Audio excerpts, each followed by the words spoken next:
internet.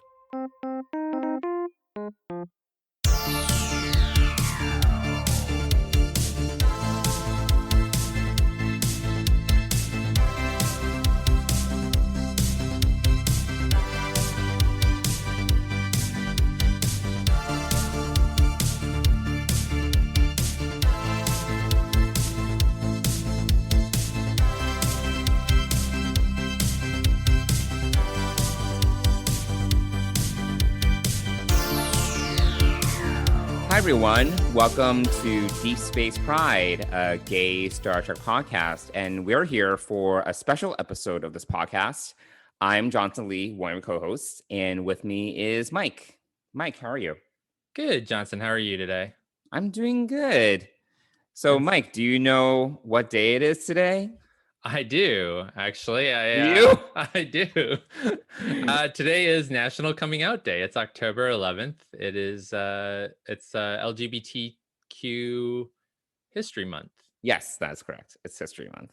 And actually, I'll be totally honest, I didn't even know it was National Coming Out Day until I looked to my social media feeds this morning. I was like, oh, look at this. Same here. So that's why I said, we have this platform. We have people who listen to us. I thought it would be great to share a little bit about our story and just give people a little bit of encouragement if they are struggling with coming out or need some support. Yeah, totally. And for those listeners that might be listening to our podcast for the first time, usually we're here to shoot the shit about Star Trek and talk about Star Trek and our love for Star Trek and just geekdom in general. But usually we also, when possible, try to insert our personal point of view, particularly when it comes to one that is from an LGBTQ perspective. That being said, Mike and I haven't really dived too much into our backgrounds and how we came out. So, when you prompted me about this, I was like, oh, yeah, it might be a good chance for us to talk a little bit about that and, where we are coming from. Obviously, we all have our own individual stories, and like some of them are fun and encouraging. Some of them are a little more challenging, but hopefully our stories can serve as a point of encouragement for some of our listeners out there. Exactly. I mean, that's totally the case, and I think everyone's journey is unique. But I think we can find encouragement and inspiration from other people sharing their story. So I know that when celebrities come out or people who are, especially sports, people in professional sports have come out, those have been really big stories. And they give encouragement to people across the spectrum of life. Not only, obviously, it makes the news and doesn't just make the gay outlets or the LGBTQ outlets, news outlets. It makes national and sometimes international news, and that offers a little bit of encouragement and inspiration for people all over the world. And so, yeah, totally. I thought that we could do the same for our little small slice of the world. Our three listeners. Our 3 listeners who, but also this will be out there for generations, Oh, yeah. Long after we're dead. Long after. But I think being a geek and liking Star Trek can also be kind of an coming out experience as well, because it's not always acceptable to be a geek. Certainly more so now. We talked about this in our intro episode too, coming out as both a person who identifies as gay, but then also the microcosm of being a nerd, which definitely is more mainstream now, but still, Yeah, exactly. So, we talked a little bit before we went on record here, and Johnson, you're going to. I'll start. You're going to start out because you have a little bit more straightforward, if we can use and I don't want to use the word straight here, but basic. Yeah. So Johnson, take it away. Yeah. So, for me, I would say it's I know a little bit about your story, so I was like, yeah, I'll go first. Um, for me, coming out was, and I'm sure for many of our listeners that might identify anywhere in the LGBTQIA plus spectrum, it's a journey. Like for most people, I would say coming out is not just one day you wake up and you're like, all right, bitches, I'm out. It's like this long, drawn out process. And for me, it was no different. When it comes to my story, I think it is civil to divorce, my coming out journey from my faith. For those of you, I haven't really talked about this much on this podcast, but I was raised in a Christian home. My parents they're retired now. They're old, but they are both ministers. Actually, they're both pastors, and they actually immigrated here from Asia because they were sponsored and hired by a church here to kind of help the church kind of grow and such. So I grew up in a conservative Asian family. So I recall just growing up, like, and I don't remember like, I don't even remember the exact points where many of the points where my parents were like, oh, being gay is wrong, being gay is a sin, things like that. But it was definitely, um, that idea was definitely imbued in me, like, like through various things that my parents said and the way that things operated in the church I grew up in. The idea of being gay was not okay. It was not accepted. And honestly, a big part of me growing up into my teens and into college was first of all, the slow realization that I was not into girls, and I was kind of into guys, but I was like a lot of it was me kind of making excuses. And I was like, oh, maybe I just like guys, but in like kind of a friendship kind of sense. And when I became friends with girls, I was like, oh, maybe there's something more here. Um, More in the way that I was kind of willing in my mind that there would be something there versus this is just friendship.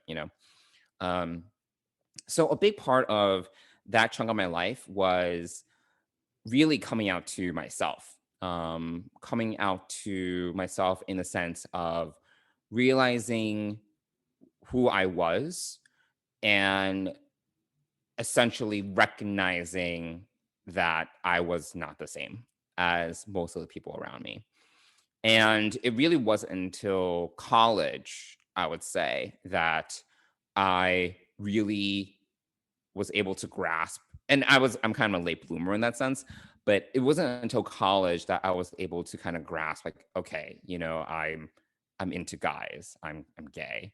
And I remember, I think it was like around my junior year of college that I came to this realization, and I had like many mini breakdowns um, about it. First myself, and then I started to come out to friends about it. I was involved in college ministry, so just a college Christian ministry. And I remember we had people like staff people who were hired to work with the college youth part in terms of this college ministry. And I remember talking to them about it. And the great thing I think about my experience, despite some of the intrinsic pain that was involved in the coming out experience, is that my friends and also the people who are on staff that I talked to, they were all very gracious about it. No one in my community or in my circle um, were in any way, shape, or form saying like, "This is the answer. This is what you should do." None of them actually had that. And even the ones that were more conservative, were quote unquote conservative Christian, they they really just offered me empathy, and they offered me like a shoulder to cry on.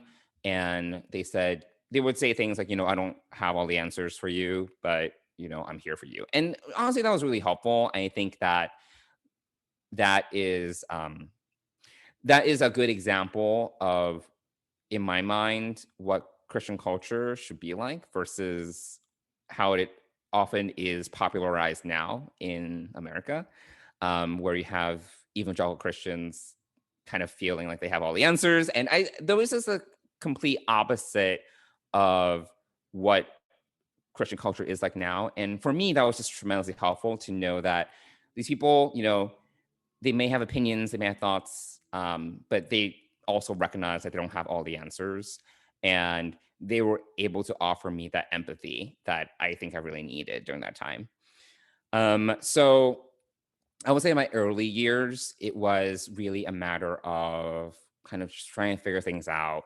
I was kind of in a boat where I was like, okay, you know what? This is something I'll deal with, but I'm just going to focus on getting a job, graduating, getting a job. Like I'm just going to kind of compartmentalize this. And I'm not going to I'm going to play it safe. I'm not going to enter into a relationship or seek that or anything like that.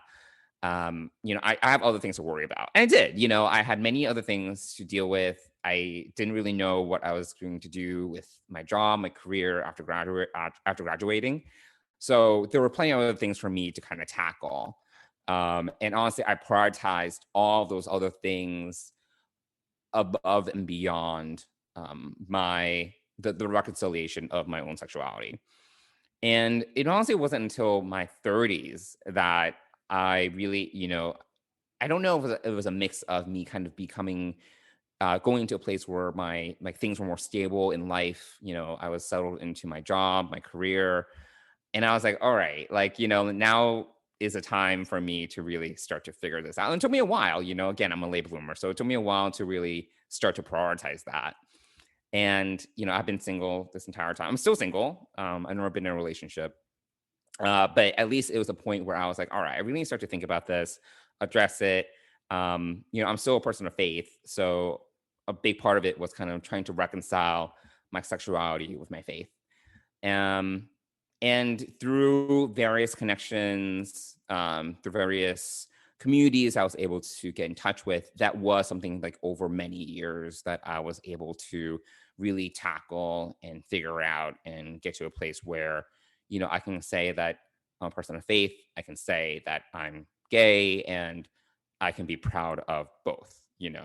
And for me, it is really important to be able to say that. However, I will say that, in my mid 30s was when I decided to come out to my parents. And that was a big deal because before that, honestly, for most of this time, I was in my mind, I was like, I'm never going to come out to them. I'm going to, they're going to die before I come out to them.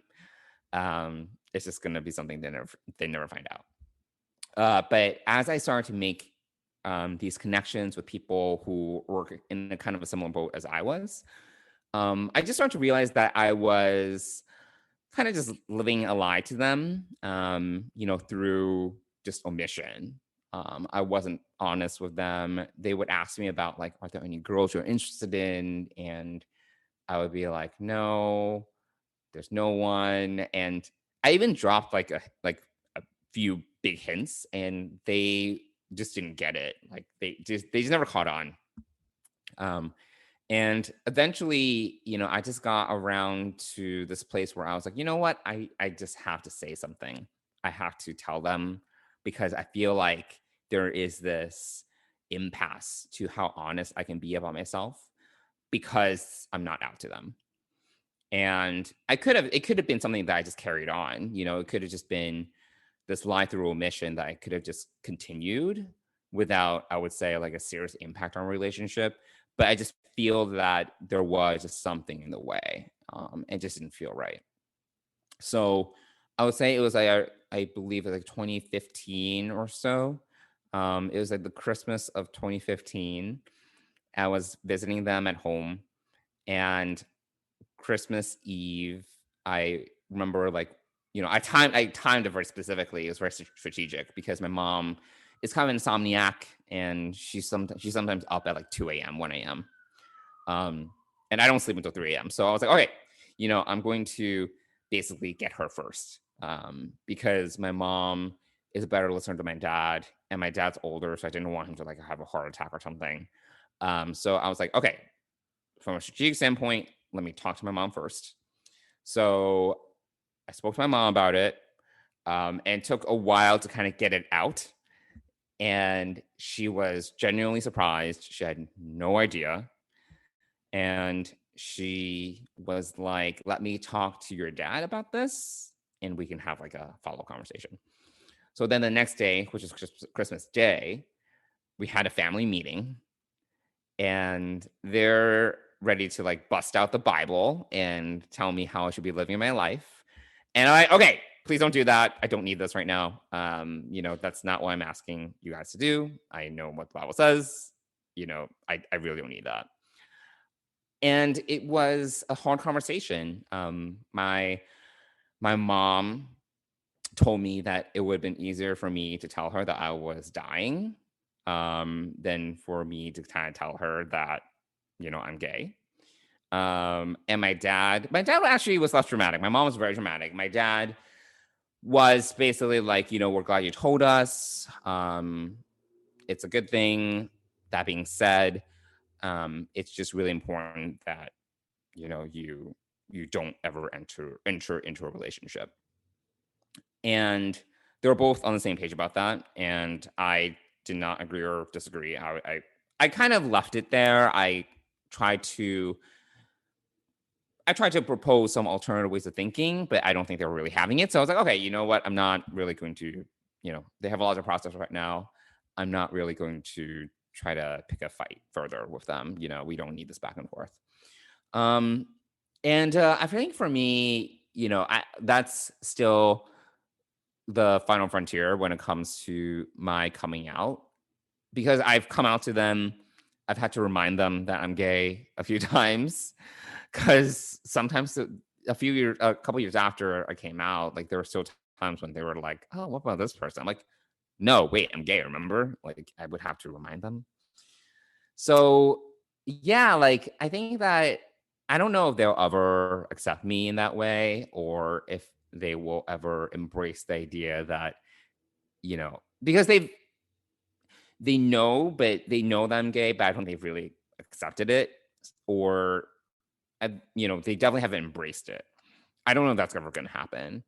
And I've come to a point where I'm okay with that. Um, after that time when I came out to my parents, that's when I really was able to just be much more free when it comes to talking about my sexual identity, when it comes to just not only friends but strangers, social media, because I didn't have to kind of be worried about somehow it going back to my parents through other means, because that was one thing that I was very cautious about. But then after I actually came out to them, I was like, all right, that barrier has been broken. I can kind of just tell anyone, and not be ashamed about it or concerned, not necessarily ashamed, but concerned that it's going to go back to my parents. Um, so yeah, I think that's really where I am right now. A number of years ago, I joined a nonprofit that actually works with people who identify as LGBTQ and also people who identify as Christians or of the Christian faith. Um, and basically, the goal of this nonprofit is to just create a space for people to kind of figure this stuff out, who have been kind of rejected by the larger church, whatever kind of community they were initially in, and they need a community. So some other kind of community, some other sort of safe space to figure this stuff out. And we're not there to tell them what to do.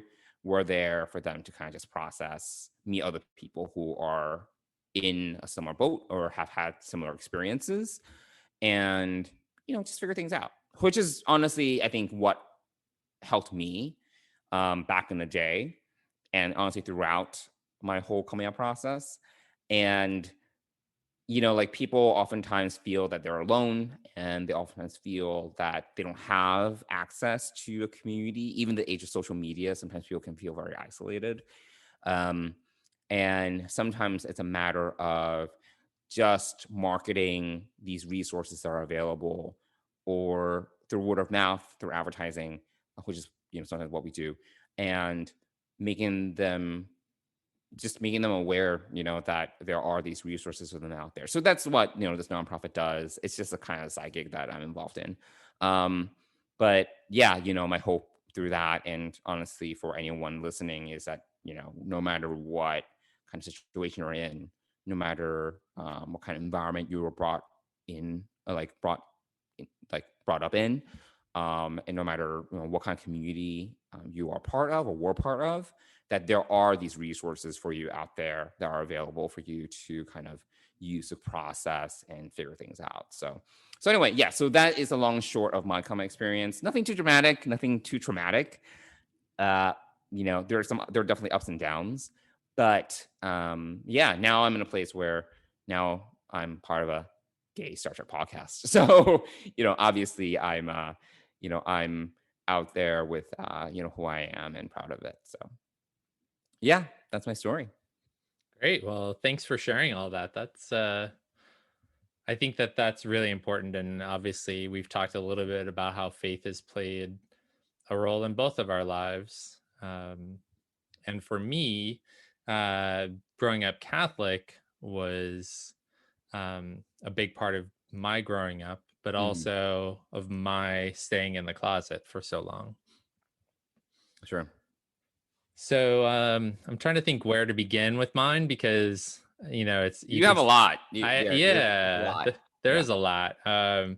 You know, I think the kicking off point. I think coming out, like I'll actually talk about my coming out story. So I grew up Catholic, and I also got married to another Catholic woman. So I was Right. married for 2.5 years before I eventually came out to her, and obviously that ended the marriage and the Mhm. relationship. Uh, and it also, at that point, um, it also, one of the things I had to accept right off the bat was that I no longer had control of this information. So once I came out to her, I knew and left, and I moved in with my sister. And I told my sister a day or two later after I moved in with her, and she was really accepting. And Mhm. we've had a great relationship growing up for the most part, and other than some sibling fights here or there, but my sister's always been there for me. And so yeah, so I knew that when I came out that the information was out there, and Right. I never came out to I didn't come out to my parents Mhm. until a few years ago. So I've been an out gay man for many years before I actually said the words "I'm gay" to my parents. So, Mhm. and I did that almost for the same reasons you did. Was I just felt myself holding back in some aspects of my life, sharing things either publicly or on social media because I was afraid it was going to get back to them. Right. Right. And so I had a coach at the time, a life coach, Mhm. and was working with him, and really thought it through, and did eventually come out to my parents. And as I kind of suspected, my mom already knew. um, and I didn't at the time ask the right question, and I didn't I still don't know how she found out. Yeah. uh, but obviously I think it goes back to the time when I was married. And um, there was a relationship obviously between my parents and my ex-wife, Right. and all of that, and obviously her parents and my parents. So that was kind of, so that didn't completely surprise me. It would have been nice Mhm. for me to ask her how did she find out and kind of get that information. Mhm. But she did say that it was up to me for me to tell her. And my dad just said okay. He didn't really Okay. he didn't No really say problem. anything, and maybe he already knew too. I don't know. I never really asked. Mhm. So yeah, so that I think overcoming a lot. I mean, I overcame a lot of struggle with my faith in order to do this. Mhm. Growing up, we were taught that homosexuality was wrong and Yeah. was against the Bible, and um, that people who were homosexuals were going to go to hell, and all of this Right. kind Right. of Right. stuff. And so I think that it's it's certainly it's certainly hard. And you know, one of the effects of staying in the closet and staying not out to yourself is that it does something to your mental health. And Sure. for many years, probably 5 years or more before I came out and did, you know, did all of that, I was really struggling with depression, pretty severely. I mean, I was on Right. Right. medication for depression. I was seeing a Oh, I didn't know that. therapist. Yeah. Yeah. So, and you know, I don't know if it's not widely, you know, mentioned, but depression medication can affect you sexually. So that, you know, Mhm. there was um, some some working with that, especially, you know, at the time within my heterosexual relationship. So Mhm. Mhm. there were some challenges there, but ultimately, like when I came out, I I felt better. Like Mhm. it felt like a gate had been opened. Things like my body felt better. My just everything. I mean, I lost Mhm. weight. I was healthier. I was mentally healthier. I was happier. You know, things at work got better. You know, Mhm. I also have to say at the time when I did come out, I worked for Apple, and I had some friends there at Apple who were gay, and you know, I came out to them, and they accepted me right away, and Mhm. we became great friends at the time, and went out a lot together. So they were really impactful in helping me build some of my first friendships. But at the time, like prior to coming out, I had stepped away from the Catholic faith for Yep. other reasons, but this is also like it was probably an unspoken one inside of me, was the fact that, you know, the Catholic faith did not accept gay people. So that was one reason. Also, I lived in Boston at the time. It was the time of the, you know, around the time of the child sex abuse scandal in Mm. Boston. Mhm. So I had actually used that as a way to step away from the church. Okay. And I've never really been back. I often refer to myself as a recovering Catholic, Right. but I do consider myself a Christian. And fortunately, a few years ago, I did find a faith community that was open and affirming, and made me feel welcome for who I am, and I'm still with them today. So in several aspects, I not only attend Marble Collegiate Church, but I also work for them. So you know, faith has played a part in my life throughout all of this. You know, one of my favorite poems is Footprints in the Sand. And Johnson's Unfamiliar. I'm like making a face. unfamiliar. Yes. Footprints in the Sand is just a story about how someone at the end of their life looks back. They're walking along the sand. Oh, I know this. Yes. All right, continue.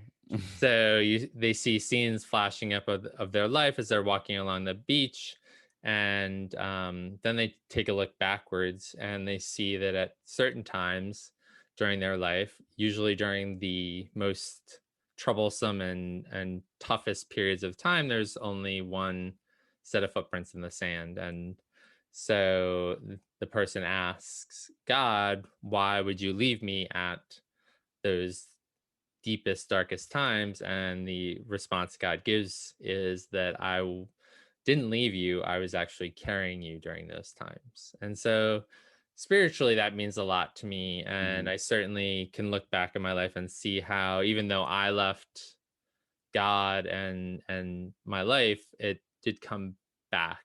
And I was probably being carried at those times, during my toughest times. So, faith has always played a strong part in my growing up, and it plays a strong part in my life now. But I did take some time away from it because of Yeah. the religious. I don't know what the word is. Just the anti-gay, Mhm. Right. Right. anti-homosexuality aspect, especially of Catholicism. So um, it was hard. You know, I knew when I came out that I was leaving a lot. behind. I was Mhm. leaving a family, not my family, but my extended family through my ex-wife's. I Mhm. was leaving all of that, and I'd become close with them, and it was definitely a hard decision to make, but ultimately I made the one that best suited me for my own health and well-being. And yeah, it's certainly a journey, and I'm leaving out a lot because it is so complex and so, so up and down. I do remember growing up and looking at guys and being somewhat attracted to them, Mhm. and I guess because of my religious upbringing, even though I had those thoughts, I thought that those thoughts were wrong. Right. You repress certain feelings. Yeah. Exactly. Yeah. So, I can certainly understand how a lot of people may grow up in the same situation, and I guess I can say two things. One, or maybe several things. I don't know. One, it does get better.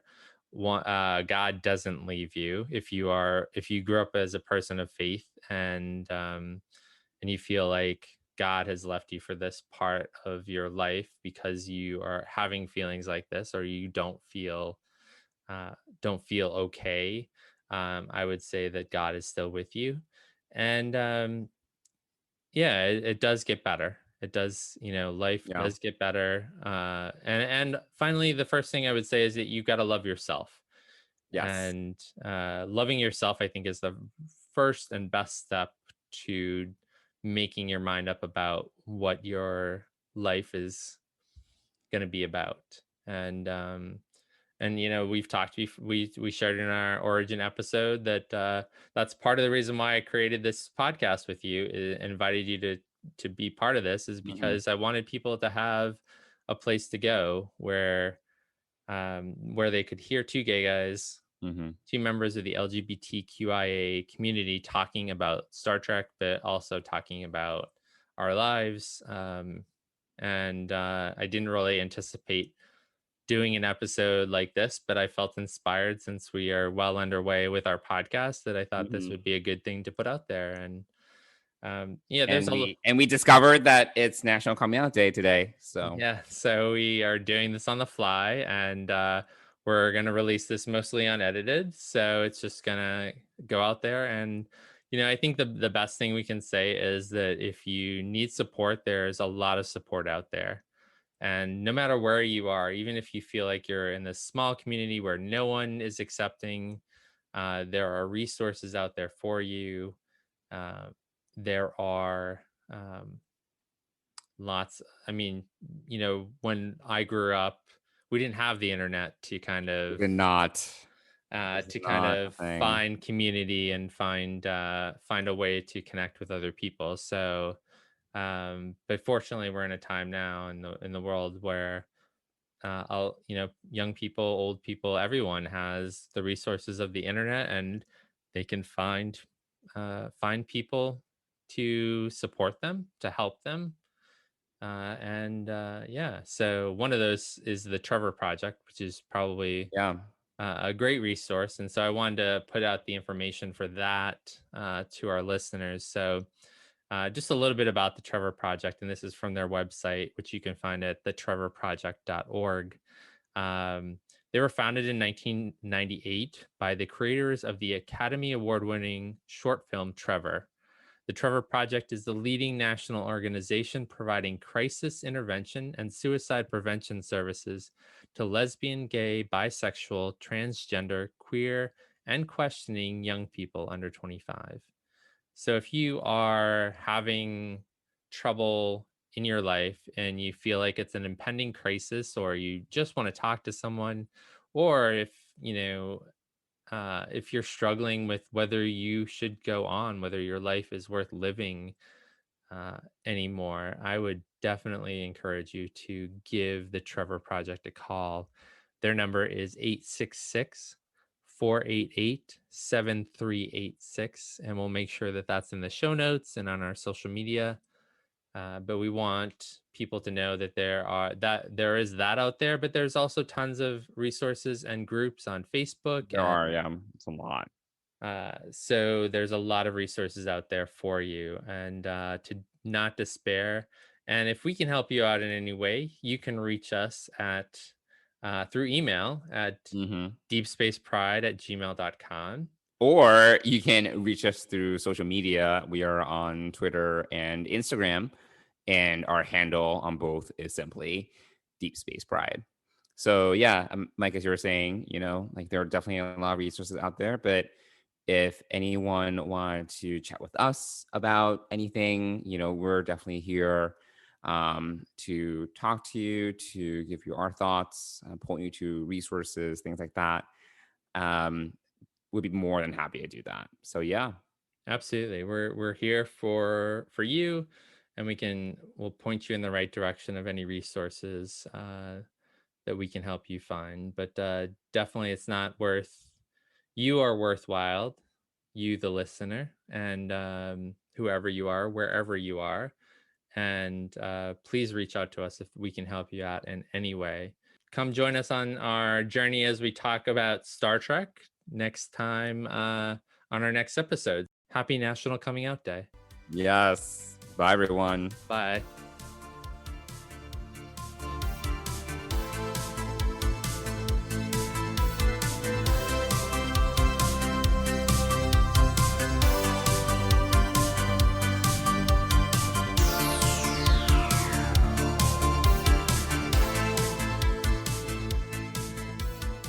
Deep Space Pride is a production of Coconut Media Works. Executive producers Bill Smith and Dan Davidson. For more great Star Trek discussion, discover the other shows of the Trek Geeks Podcast Network at trekgeeks.com or find us in Apple Podcasts, Spotify, or your favorite podcast app.